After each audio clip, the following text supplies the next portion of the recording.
expectativa de que sabíamos que iríamos chegar no perfil que somos hoje.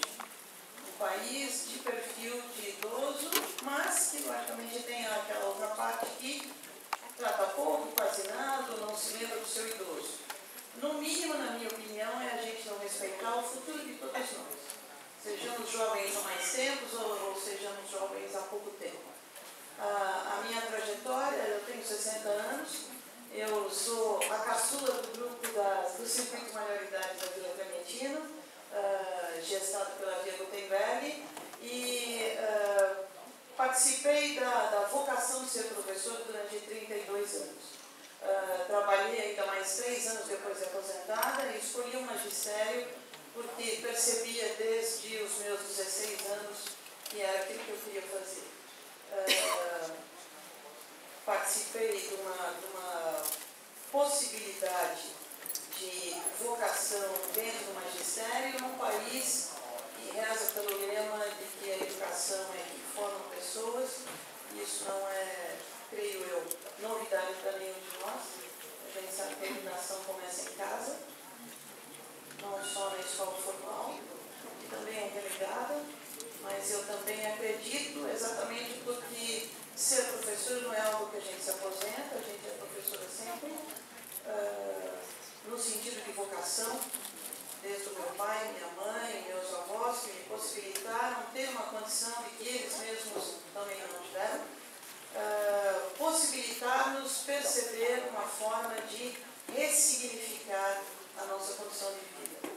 Concordo com o professor Portela, que, parafraseando de certa forma, uma mistura aí da Terezinha Rios, que acredito que quem leu um pouquinho a respeito de quem é a Terezinha Rios também é educadora e magíster aí no mundo da educação formal.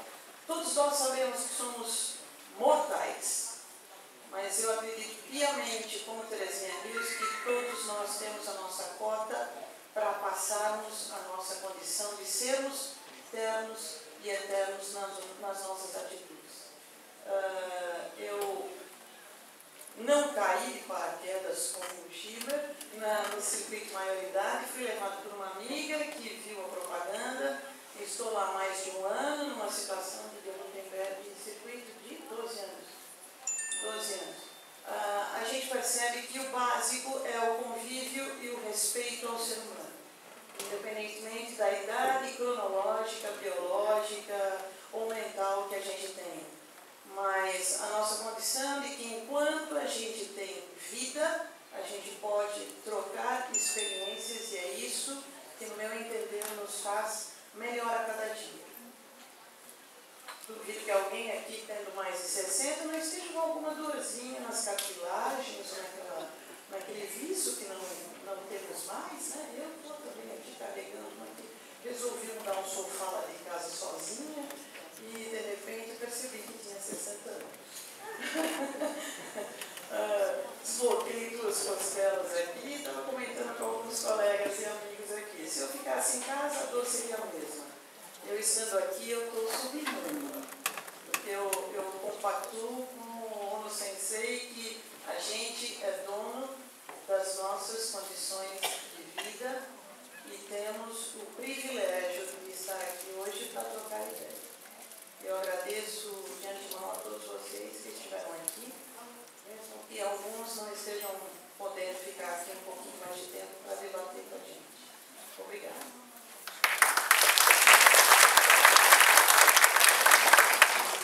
Bom, assim como nós fazemos no Cine Maioridade, no Circuito Maioridade, né, as atividades de exibição de filmes, a gente faz uma conversa depois, né, sobre os temas, aquilo que impactou, que sentiram, né, porque um pouco é essa troca que ele está dizendo, né, de experiências, né, que nos interessam. Então, o circuito ele tem é um exemplo de atividade essa que a gente vai fazer agora. Eu queria saber o que vocês acharam do filme, se quiserem vir aqui no microfone, né, Luciana? Ou aqui na... não é nem se quiser, tem que ser no microfone, porque está sendo gravado, transmitido ao vivo pelo site da Câmara e do vereador Natalini, então é importante falar no microfone. Eu Você vem, Lourdes? Vem aqui no microfone. Eu acho que é isso, as impressões mesmo, né? Alguma coisa que sentiu, que chamou a atenção, essa que é a dinâmica do debate.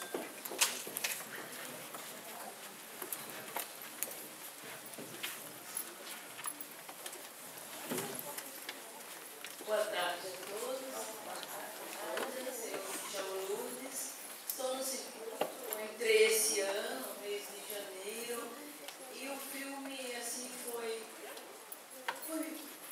eu vi a minha vida, porque depois de ter terminado o ensino médio, na década de 70, eu queria fazer filosofia, mas todos me diziam, filosofia é profissão de vagabundo. A expressão era essa mesmo, principalmente após a década de 60, né, com a repressão. E aí eu fui fazer outras coisas, fazer inglês, secretariado, porque eu não queria fazer alguma coisa onde os outros iriam olhar para mim, que era uma vagabunda. Então, tudo bem, levei a minha vida. E aos 61 anos de idade, eu falei, agora eu estou aposentada, terminei um casamento de 27 anos, que eu envelheci, e acho que o marido achou bem encontrar algo mais jovem, alguma coisa diferente. Eu falei, bom, eu não morri, eu vou estudar, vou fazer aquilo que eu desejava, vou realizar meu sonho. Entrei no pré-vestibular, a classe de uns 50, 60 jovens. Eu não me senti mais velha, senti igual a todos. E fiz o meu pré-vestibular. Um cunhado falou assim para mim, mas você vai fazer o que na faculdade? Vou fazer filosofia. Você é louca? Você acha que você vai conseguir, principalmente filosofia, onde quem faz filosofia já fez uma outra graduação? Você vai concorrer com eles? Você não faz história, geografia, ou até português. Você vai se decepcionar. Mas aí é que é o tesão. Eu quero me decepcionar. Bom, se você quer se decepcionar, eu sou falo dele, é professor de universidade, professor de filosofia. Eu falei assim, está com medo da concorrência? Mas eu não vou ser concorrência para você. E fui prestar vestibular numa universidade pública. Consegui.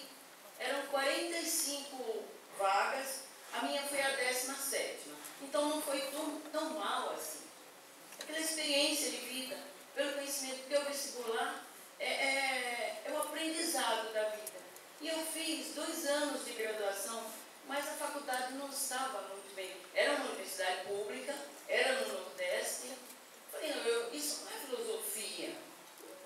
Então eu voltei para São Paulo e na USP me disseram, bom, transferência não é possível na filosofia, porque a grade lá é mais para ciências sociais. Falei, mas ciências sociais eu não quero. Eu já esperei 40 anos para fazer filosofia e não vou fazer ciências sociais. E então, a São Camilo tinha um curso de filosofia e eles davam uma bolsa. E eu fui lá, prestei vestibular, consegui uma bolsa de 100%. Falei, agora eu vou fazer filosofia.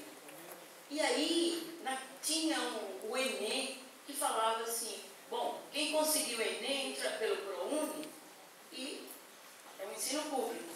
E o curso, quando a gente ganha uma bolsa de 100%, a gente fica muito tenso, porque fica com medo de ter uma DP, alguma coisa assim. Falei, vou fazer o Enem. Fui fazer o Enem, tirei uma nota boa, não foi razoável, foi boa. Cheguei na faculdade e falei, olha, como alguns tinham desistido, porque muitas vezes o jovem tem um tesouro na mão, mas ele não sabe usufruir daquele tesouro. E eu falei lá na secretaria, será que eu poderia migrar para o ProUni? E eles disseram, pode sim. Claro, para a universidade isso é bom, porque alguém desistiu, mas vem outro para o lugar. E aí eu migrei para o ProUni. Terminei a minha graduação em filosofia, 3 anos, e foi a melhor coisa da minha vida. Aos 65 anos, eu terminei, já estava com certificado, fui dar aula no colégio público e aí continuei a vida. Hoje, pisei num palco aos 65 também. Tudo aconteceu aos 65 anos. 3 anos que eu estou trabalhando em teatro, né, com a cantora Fortuna, faço parte de musical infantil. Então, realmente a vida é maravilhosa. Ela só nos traz presentes. E continuo trabalhando na área de artes. Hoje eu trabalho com Antunes Filho, faço a parte de acervo do SESC. Então eu digo, eu sou uma pessoa feliz e digo para todos, não desistam dos seus sonhos. O meu sonho era um sonho de 40 anos e eu consegui realizar e creio que todos poderão realizar os seus sonhos. Não importa que alguém diga, você não tem capacidade. O que você vai fazer no meio de jovens? Você não tem vergonha? Eu não tenho vergonha, eu sou sem vergonha mesmo. E muito obrigada pela oportunidade. Tem um aspecto interessante, né, do filme que eles falam, no momento que se diz que o tempo é um bem, um capital extremamente precioso, né, quando se tem mais de 60 anos. Né. Acho que tem isso no que a Lourdes fala, né, essa urgência, mesmo todas as histórias que a gente viu, os relatos que foram mostrados ali, a urgência do tempo, né? Então não dá mais para perder tempo. Ele é um capital precioso. Né? Eu quero fazer as coisas que eu não fiz, eu posso. E aí passar por essa fase, valorizando cada segundo, é algo muito, muito importante. Né? Outras coisas que vocês pensaram, sentiram, quem mais gostaria de falar um pouco sobre o que se percebeu no filme? Você pode vir aqui. Ah, já tem. Olá, boa tarde novamente.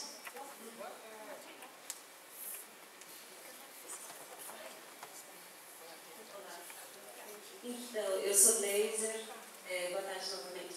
Eu gostei do filme, como acredito que todos aqui, que fazem parte das nossas vidas, são várias pessoas. O que mais me marcou foi a questão do senhor que entrou para fazer medicina depois da vida dele, que ele abriu mão da vida dele, dos sonhos dele, porque ele já tinha família.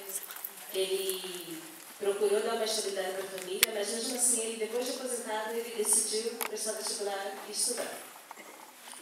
Eu vejo assim, porque a questão, por exemplo, eu tenho essa vontade de criar a ONG por questão de justiça para os brasileiros mesmo, porque eu vejo assim, a desigualdade social é a maior ainda. Então, questão de oportunidades. Ele não teve a oportunidade de se formar antes de se casar no que ele queria, porque ele tinha que trabalhar para ajudar em casa.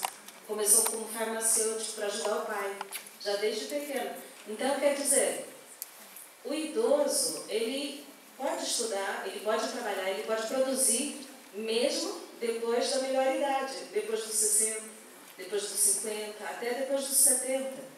Eu comecei 3 faculdades em 2000, até 2005. Parei 3 faculdades por outras questões. Quer dizer, 3 faculdades me foram impedidas por questões pessoais. E isso é uma coisa que eu falei assim, eu não concretizei, mas eu pretendo terminar. Mas quantas pessoas chegam depois na aposentadoria e falam, eu quero terminar o curso que eu quero fazer, que eu gosto de fazer isso. Então as pessoas às vezes fazem outros cursos, outros trabalhos, porque não tiveram a oportunidade de fazer o que quiseram. Então, pelo meio de vida, pela família, para ajudar todos, então realmente eles optaram por fazer outra situação, outro trabalho, para depois realizar seus próprios sonhos. E eu vejo assim, a questão ainda maior é a questão de oportunidades mesmo, porque a educação e a informação revolucionam o país. A questão de idade, é uma questão influenciadora, mas assim, após os 50, após os 40, após os 60, a pessoa de idade, ela pode sim estudar, pode dar aulas, pode fazer o que ela quer fazer, desde que tenha assim, uma boa saúde física. E eu acredito assim que eu quero sim abrir uma ONG para ajudar a questão de justiça social, mais de direitos humanos, mas voltados para a inserção das pessoas nas faculdades, porque o que nós percebemos no Brasil, nós temos mais abertura para estrangeiros nas faculdades, por questão até de cor, E às vezes as cotas de negro favorecem mais negros estrangeiros que negros brasileiros. Mas eu vejo assim, nessa inserção social precisa mais de questão de classe social, porque ainda é mais pessoas com aquisição financeira que fazem a faculdade, mesmo com o ProUni, mesmo com a questão do Enem. Então, nós temos sim que inserir educação na sociedade, porque educação e informação é o que muda realmente a dinâmica do país, o que vai mover mesmo, porque as nossas leis já foram ultrapassadas, precisam ser renovadas, precisam ser mudadas. A nossa Constituição, por mais que algumas cláusulas são pétreas, precisam ser mudadas, porque a nossa lei defende mais os bandidos do que a população. Então, isso é uma questão que influi diretamente no nosso bolso, nas organizações públicas, nas repartições, porque é o nosso sistema financeiro que está em jogo e as nossas vidas, porque nós pagamos por uma educação de qualidade, uma saúde de qualidade, para ter um envelhecimento de qualidade, mas isso não é colocado como deveria para a população brasileira. Bom, só estou citando para expor. E agradecer pelo filme, que é muito bom.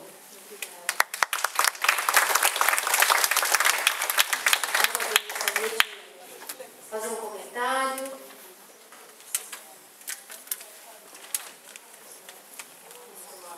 Quem quiser fazer uma pergunta ou fazer um comentário, se quiser se colocando mais próximo aqui do microfone, aí vocês já vão participando dessa forma.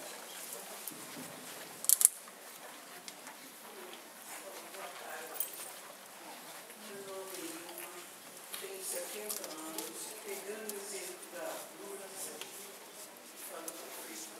Mais alto.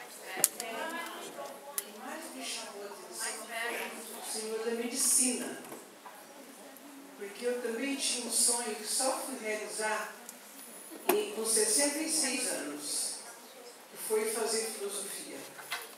Aos 66, 2008, um pouquinho antes, eu entrei no curso de filosofia, concluí meus 3 anos. Foi difícil, porque antes eu tinha vontade, mas não podia. Eu tinha os filhos, tinha o marido. Depois o marido deu um AVC, ficou 7 anos na cama. Então era trabalho e casa. Esse sonho foi ficando para trás. Eu tinha opção por biologia ou pesquisei, porque é biologia ou filosofia. Mas pesquisando, como eu sempre fui muito questionadora, eu optei por filosofia. Aos 66 anos, foi em 2011 que eu realizei esse curso. Não trabalhei, porque eu já trabalhava na área da saúde, então aposentei em 2013. Então não exercia a função, né? Não dei aula, não dei nada, mas realizei o meu sonho da maioridade. Então, acho que é isso que eu queria passar para vocês, é que o sonho, ele está sempre acompanhando a gente. Quando a gente acaba de fazer uma coisa, ele está pensando em outra. Quero fazer uma outra coisa.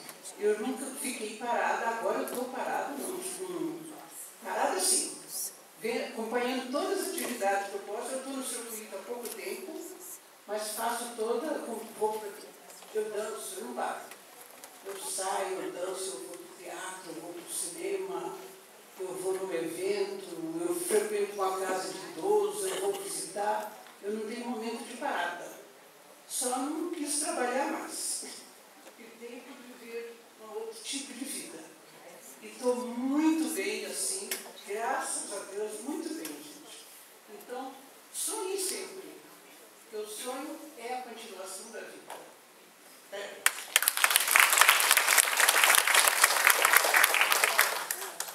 A minha é uma dúvida, uma pergunta, eu poderia responder. Quando se fala em ONG, ONG o que é? É uma organização não governamental. Quer dizer, o governo não administra. É isso? Mas não tem uma parte que essa ONG recebe monetariamente do governo? Eu não sou especialista nesse assunto, mas não sei se alguém quiser complementar, mas existem projetos, as ONGs escrevem projetos, né, que são financiados por editais, por leis de incentivo fiscal, por exemplo, né, mas não são ONGs, empresas, né, escrevem e aprovam projetos que recebem recursos públicos. Né. O Circuito Maioridade, por exemplo, é um deles. É uma empresa, a Via Gutenberg é uma empresa que escreveu o projeto, aprovado pelo MINC, e depois outras empresas aportaram recursos para que ele aconteça gratuitamente para a população. Então, ONGs também funcionam através de projetos. Não sei se alguém quer complementar, mas essa aqui é a informação que eu tenho. A ONG, ela é uma organização não governamental sem fins lucrativos. Então, essa verba que ela recebe não pode ser para melhorias dela ou por benefícios da ONG. Ela é para fornecer algum serviço para a população. Então, ela recebe e ela faz, como eles estão fazendo. Eles recebem uma verba e, com isso, eles realizam essas ações e tantas outras. Eles precisam prestar contas de tudo isso que eles fizeram, eles precisam fazer relatório, com fotos, com filmagem, com tudo mais. E é uma troca, eles oferecem um serviço a partir de algo que o governo financia, entendeu? Mas não tem lucro, eles não têm lucro com isso. Tá ótimo, obrigada.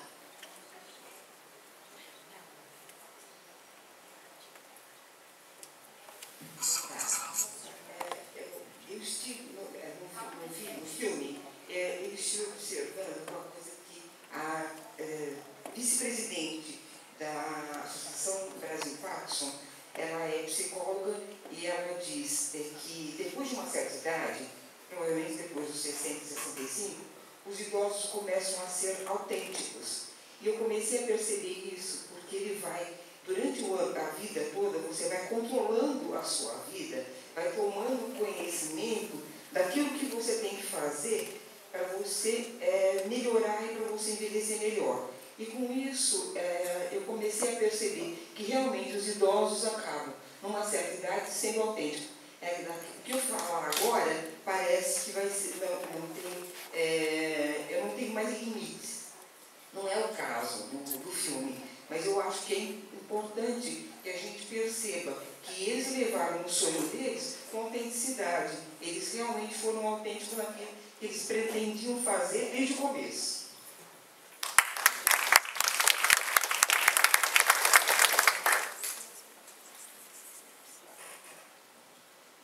Boa tarde a todos, meu nome é Marisa. Eu estive o ano passado no encontro de vocês lá do Lab, mais de 60 mais. Só que eu trabalho, eu o dia inteiro, às vezes até a noite, sou advogada, mas decidi, a partir de hoje, que com esse filme, que está na hora de eu me dar um tempo e aproveitar e trabalhar um pouco com vocês aí, né? Assim, do filme, o que me chama mais atenção é assim, eu sempre fui uma pessoa muito séria, muito dura, muito exigente. Então, no filme, o que me chamou mais atenção é assim, vocês têm que rir, né? Então, todo mundo lá com uma cara de alegria e todo mundo rindo, né? E eu penso assim, minha mãe, ela era assim também, uma senhora muito séria, mas ela ria muito, a gente sentava e ria muito deles. E eu acho que isso ajuda muito. O que a gente viu ali é isso. À medida que a gente se sente feliz e que a gente ri, a gente solta outras proteínas, sei lá, eu esqueci o nome agora, né? Mas endorfinas, isso. Solta outras assim, endorfinas e a gente fica mais feliz e trabalha melhor. E é isso, eu também continuo sonhando no trabalho, faço muita coisa assim. Eu acho que sonho também. O que eles mostram ali, todo mundo sonhando, todo mundo fazendo alguma coisa que quis fazer, de repente nem até queria, nem sabia que queria, a do surf, né? E de repente ela estava lá e vendo a coisa prazerosa que era, né? Então, que vocês continuem com esse trabalho maravilhoso, que Deus ajude muito mesmo e que muito obrigada por isso, muito obrigada mesmo. Muito obrigada pelo ano passado e muito obrigada por hoje.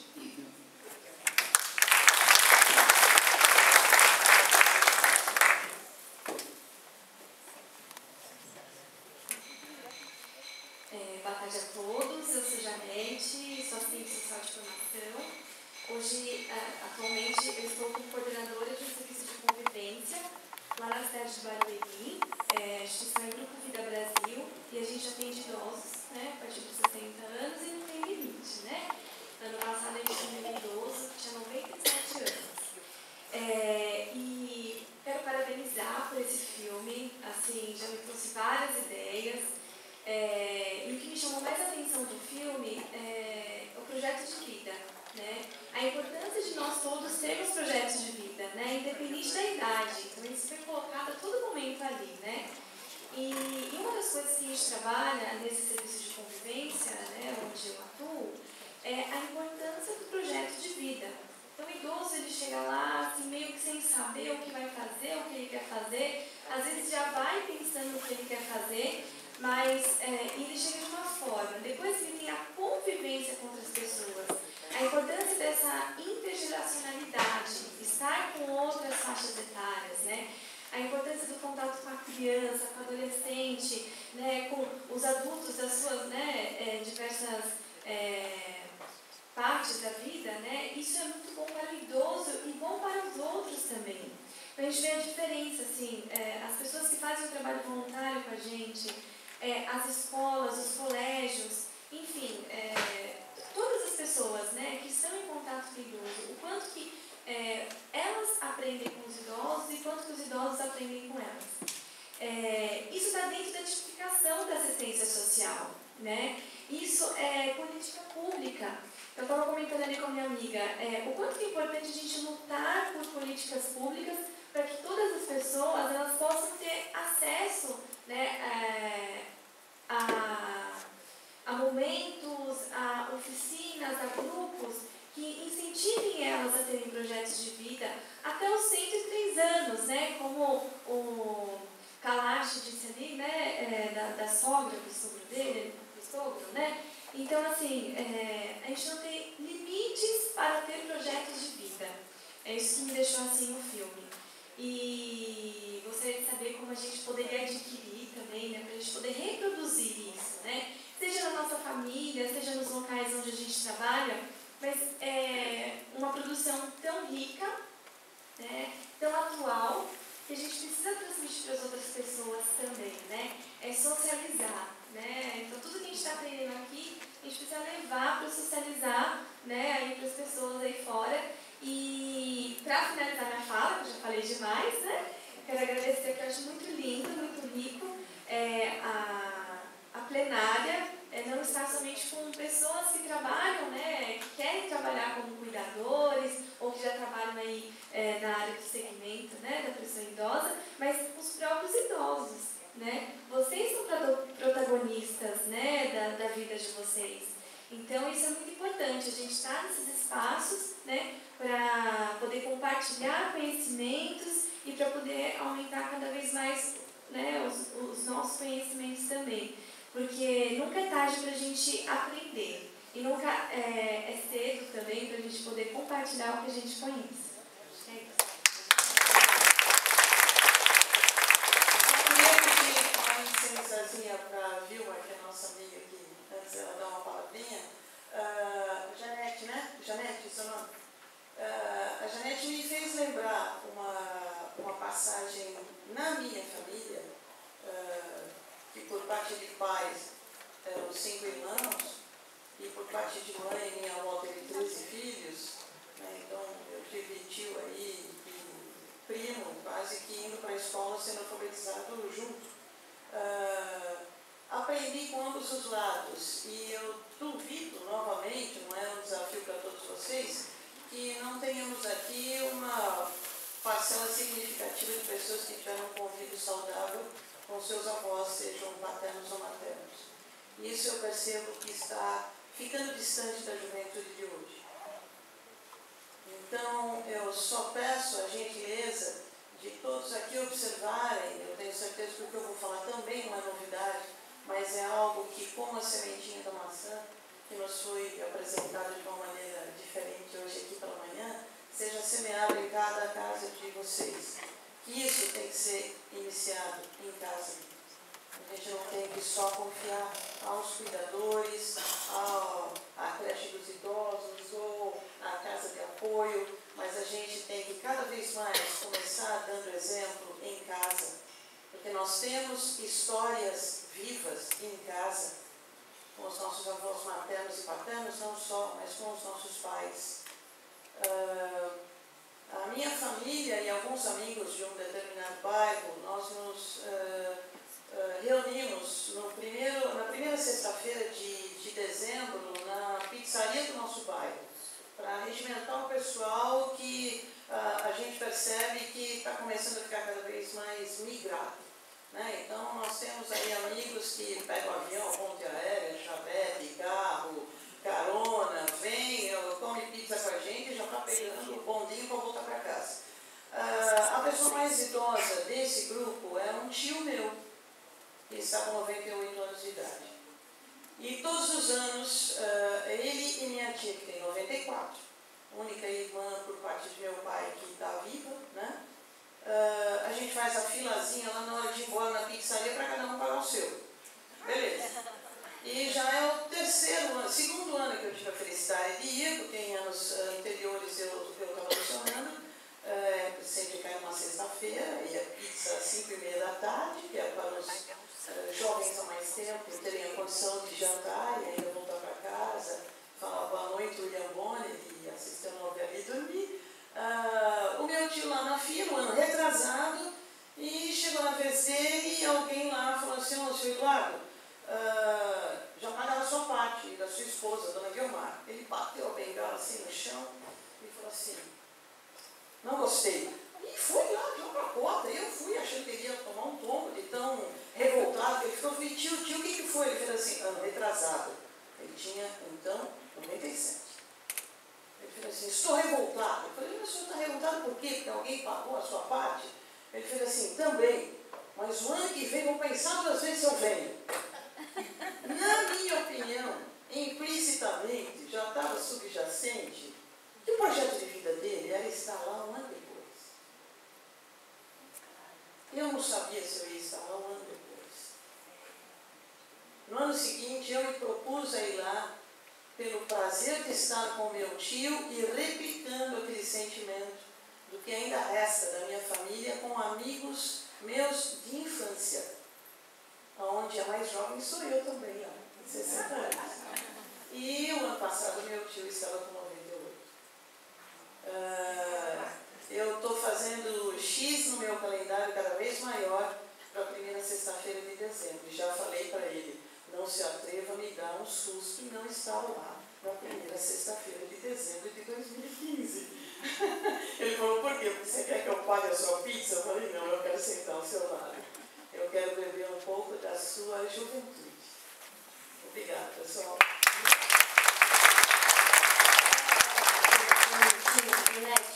Só para avisar que o filme, algumas pessoas perguntaram como conseguiu o filme, né? Esse filme não é nosso, ele é do Gabriel Martinez, que é parceiro da Gutenberg, então nós não temos como fazer cópias nem oferecer. Tem uma programação, uma agenda de exibição do Envelhecência, que tem um trailer no YouTube, mas o filme na íntegra a gente não tem mesmo os direitos sobre ele, e essa apresentação, essa exibição de hoje, ela é patrocinada pela Plenitude, né? Então existe uma parceria entre o Gabriel e a Plenitude e a Gutenberg para a sessão de hoje, tá bom?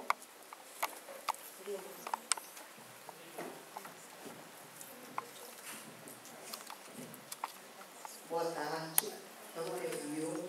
Eu fiz questão de dar o meu depoimento aqui, primeiramente para agradecer, a LAB 50 mais, 60 mais, o circuito da maioridade. Eu tomei conhecimento em julho deste ano, não sabia que existia, e liguei, falei com a Beatriz e fui lá para conhecer, ver o que era aquilo, qual era a proposta real de lá. E fui surpreendida com um acolhimento tão intenso que me cativou no primeiro momento. E lá estou até hoje, nunca mais me afastei de lá. Tenho tido experiências maravilhosas e o mais importante de tudo, que eu percebi muito nesse filme, que as pessoas que neste filme se mostraram vitoriosas em seus projetos, em seus sonhos, não importa quando que elas foram conquistar esse sonho e realizar esse sonho, é que elas se permitiram fazer, se permitiram aceitar o desafio de correr atrás daquilo que elas desejavam. E eu percebo muito isso lá no circuito da maioridade. Você não chega lá sabendo que você vai fazer aquele feijão com arroz o tempo todo. Você chega lá, tem sempre um desafio novo. Tem sempre alguma coisa para mexer com a sua cabeça, com o seu intelecto, para você se sentir desafiado e você colocar mesmo os neurônios para funcionar, entendeu? Então, quando você se vê diante de um desafio, que eu me senti desafiada algumas vezes lá no circuito da maioridade, o que eu percebi? O fato de eu aceitar aquele desafio, eu coloquei as sinapses para ligar neurônios que estavam parados ali. Então, o exemplo que eu percebi que esse filme trouxe para nós foi isso. Não podemos desistir, não existe idade mesmo para nada, não. O que precisamos mesmo ter em mente o tempo todo é dizer que a gente pode, sim. Pode, desde o momento em que queira. Eu sou carioca, estou aqui em São Paulo há 9 anos, e quando eu cheguei aqui, tudo que eu ouvia dizer era que eu não ia me adaptar, que eu não ia gostar de São Paulo. Nossa, carioca em São Paulo? Como? Você não vai se adaptar. E a primeira coisa que eu sempre disse e continuo dizendo até hoje, eu me adapto sim, porque eu sou flexível e adaptável. Eu sou uma pessoa que eu aceito os desafios, não sei se eu vou executar como eu gostaria, com o meu nível de cobrança que eu tenho de mim mesma, mas eu vou fazer do jeito que der, do jeito que sair, eu fiz. Muito obrigada.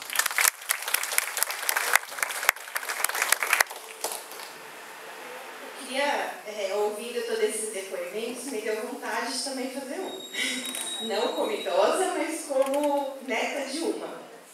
Eu tenho um grande amor na minha vida, que é a minha avó. Minha avó tem 92 anos, ela é desse tamanho. Ela é bem pequenininha. E um dia ela chegou para mim e falou assim, vamos caminhar? A gente estava no sítio e ela falou, vamos caminhar? E andando no sítio, lá do alto de uma casa, veio um cachorro, um São Bernardo enorme, que provavelmente não ia fazer nada, mas ele veio, mas numa velocidade. Ela se enfiou na minha frente e falou, me pega, mas ela não. E aquela sensação de proteção da minha avó que me fez entender o grande amor que ela tinha pelos netos. Toda vez que eu falo isso, parece uma coisa tão idiota, mas é tão significativo. E aí, vendo esse filme, me faz pensar que cada um tem um sonho, de fato. Da minha avó, que é uma pessoa super simples, é cuidar dos netos, é ver a gente feliz.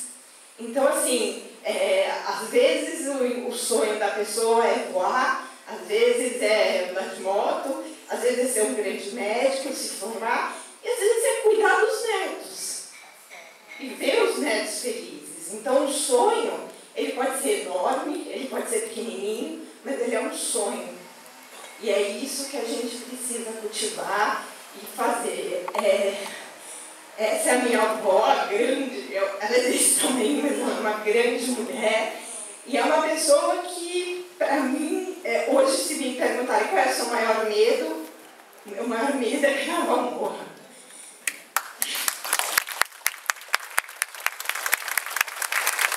Eu só queria falar assim, parabéns por esse filme, que ele mostra pra gente isso, que cada um tem um sonho, né? E a gente tem que correr atrás desse sonho. Obrigada.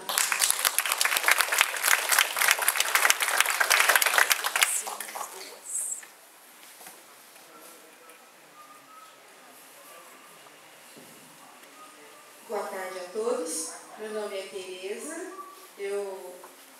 Por um convite da Lab 60, ano passado eu fui lá no NET, amei, passo para todos, que é uma coisa maravilhosa. Eu me Aos 52 anos, fui fazer minha faculdade, eu vi meus filhos todos estudando, e eu falei, não posso ficar para trás. Eu estudei meus filhos, estudei todos eles, e em 52 anos eu fiz minha faculdade de letras. Com 55 terminei a faculdade e meu filho terminando a faculdade de administração de empresas. Ele pegando o diploma dele na colação de grau dele, no mesmo ano que eu pegando a minha, no meu curso de letras. Aí eu falei para ele, filho, já que nós estamos já encaminhados já no caminho, certo? Vamos fazer uma pós-graduação? Ele falou, ai, mãe, eu estou cansado, porque trabalhava e esperava. Aí eu falei, filho, vamos embalar, você faz a sua pós, eu faço também. E lá fui eu fazer minha pós de psicopedagogia. Aí, aos 58 anos, 57 anos, eu terminando a minha pós de psicopedagogia e ele terminando a pós dele de controle de qualidade. Uma coisa assim, era mais ou menos isso. Então, eu me identifiquei demais com o filme, porque eu me casei aos 27 anos e eu sempre tive um sonho de fazer faculdade, sempre pensando. Aí, eu falei, meus filhos todos se formando, eu também vou. E eles pagaram para eu fazer minha faculdade, pagaram para eu fazer minha pós, pedagogia. Não fui trabalhar, porque realmente, sinceramente, quando eu fui fazer meu estágio, eu me decepcionei com as salas de aula, que os alunos não respeitavam os professores, falavam palavrões, não iam para estudar. E eu falei, eu não estou em idade para passar por isso. Então, eu não fui trabalhar por decepcionar-me no meu estágio. Mas estou aqui, formada, pós-graduada, meus 3 filhos todos formados, pós-graduados também. E eu me identifiquei com o filme, porque eu realizei meu sonho. Casei, eduquei meus filhos e me formei. Obrigada, gente. Que emoção. Mas é emocionante mesmo, né? A gente compartilhar os sonhos, né? E aí se perguntar também, né? Mesmo quem já realizou um sonho, qual o próximo sonho? Né? Quais são os outros que a gente ainda não realizou? Né? Eu acho que isso é importante a gente não perder de vista. Não tem tempo para ter um sonho. Né? Temos mais uma fala? Nós vamos encerrar com a fala dela, depois a gente vai finalizar por conta do tempo mesmo. Boa tarde, meu nome é Márcia Braga e eu tive 2 sonhos desde criança. Sou novinha, tá? Estou no meio de vocês ainda. E eu tive 2 sonhos desde criança.